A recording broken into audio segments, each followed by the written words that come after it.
Os próprios confere. Olá, bom dia. Bom dia, Tiago Como é que Ribeiro. estamos? Bem-vindos ao vosso próprio futuro. Isso, spoiler. Vamos todos morrer. Antes de mais, vamos pôr aqui em dia Correio do Leitor. Ok. O nosso ouvinte Jazz Represas, Uh. mandou-nos o nome de uma banda que canta exclusivamente em mirandês. Isto a propósito, temos falado da língua mirandesa Pois foi. aqui no Vamos Todos Morrer.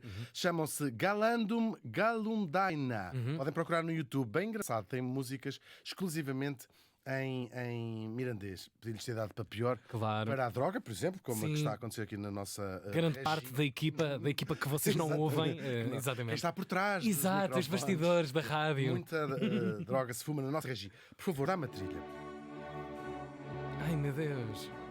Eu não sei se o que é que o nosso morto ia achar de ter escolhido esta banda sonora, entretanto tornada ainda mais popular pelos seus... Bem, é do filme, não é? E depois a Suzanne Boyle, que Pois foi. é um mito popular. Ela não ganhou o Britain Aquele Got efeito Talent. Mandela já. Ela as ficou em pessoas- segundo lugar.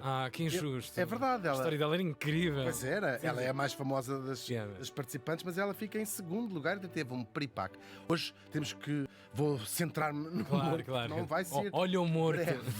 Exatamente, estávamos neste dia em 1885 e morri em Paris. Tão Já estou a ver bom, quem é. Tão bom, que bom sítio. Por acaso é É um mesmo. sítio incrível. incrível. Não venham com tretas, para morrer é ótimo. Até às vezes dá vontade de atravessar sem olhar. Sim, sabes? sim. Tentar a sorte, não é? Exatamente.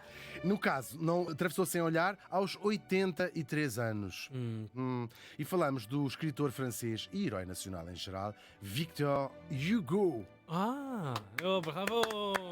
O maior dos maiores. É verdade mesmo. Victor nasceu em 1802 em Besançon. Ui. Quando começa mal, se Peste, mas é. Exatamente. Besançon. O que nasce torto, se tarda ou nunca se endireita. Ele nasce numa família muito composta. É preciso dizer, este Hugo, ou Hugo vá, vou dizer, porque nós chamamos de Victor Hugo, não é? Não é nome próprio. O nome próprio dele é Victor. E isto é um apelido de uma ilustre família, a família Hugo. Uma família composta como é que é? É uma família com ífanes? Exatamente.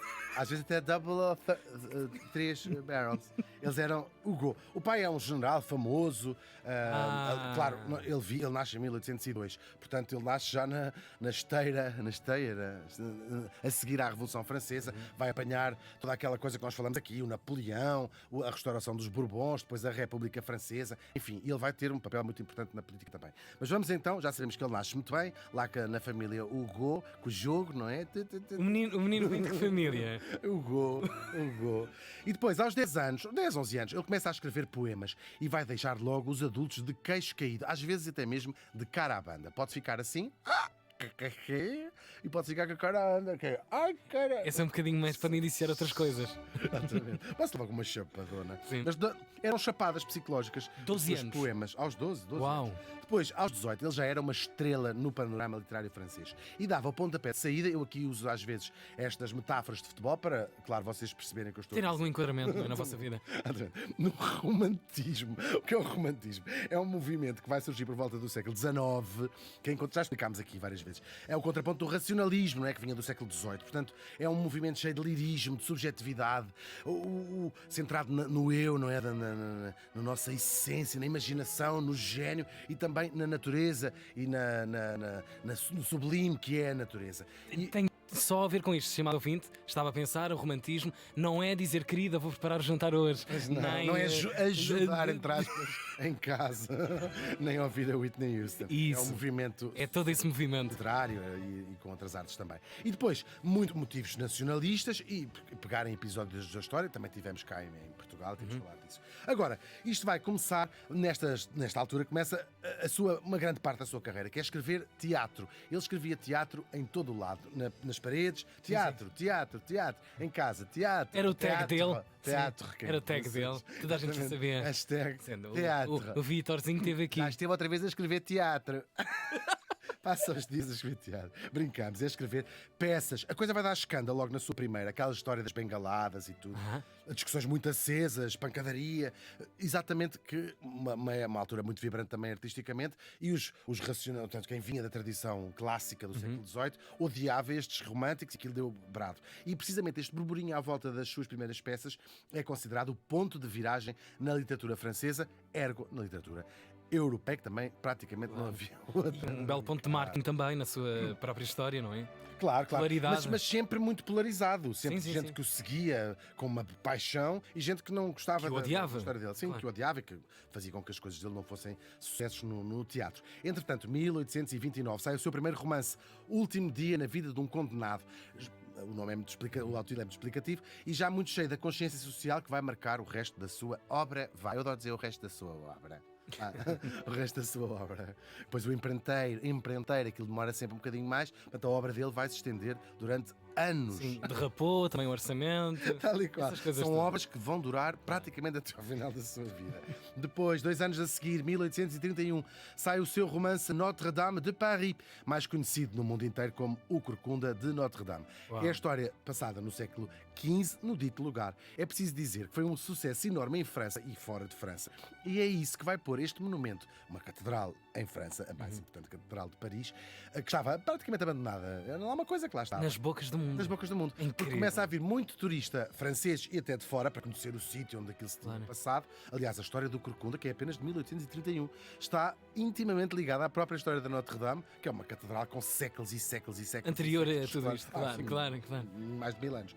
E então, o turismo começa a ir e a Câmara de Paris resolve restaurar a Notre-Dame de Paris e muitas das coisas que herderam agora neste incêndio, como aquela coisa alta, que não sei como, Spear, não é como eles chamam, que cai, é desta altura do século XIX, desta recuperação.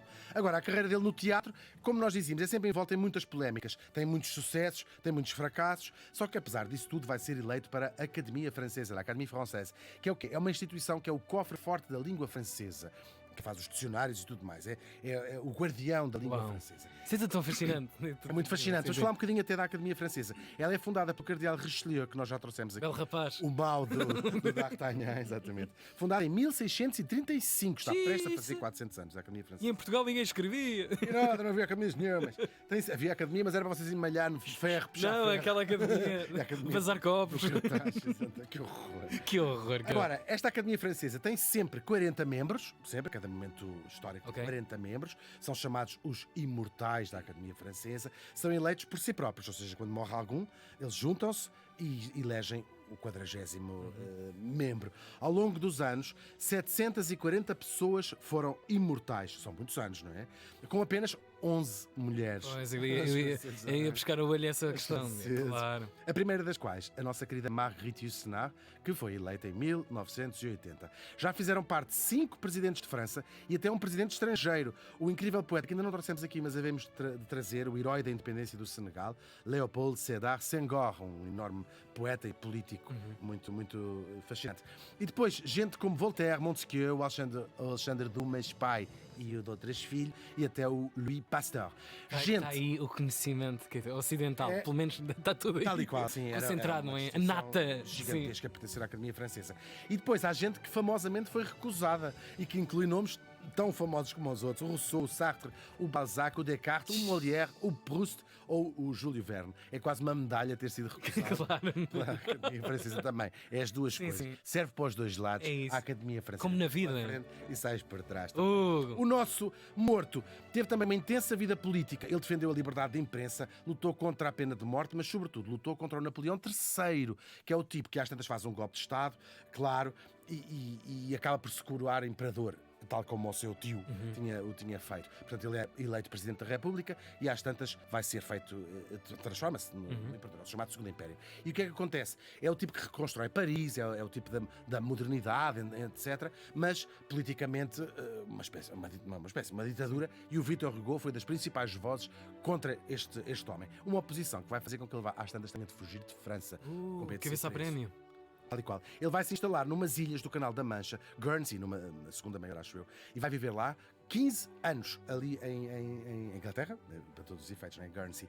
E é lá que ele vai escrever a grande parte da sua obra. Muita, muita, muita poesia e depois o seu romance mais famoso, claro. Falamos dos Miseráveis.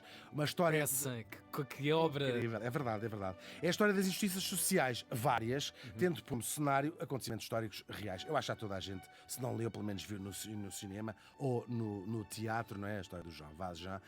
Isto vai ser arrasado pela crítica quando sai, arrasado pela crítica, só que foi o público desta vez que vai salvar a obra e quis que fosse um dos livros mais famosos de sempre, e como são sempre famosas as suas adaptações todas ao cinema, ao teatro, até aos filmes pornográficos, deve haver Sim, Os Miseráveis, sim, com muita pancadaria.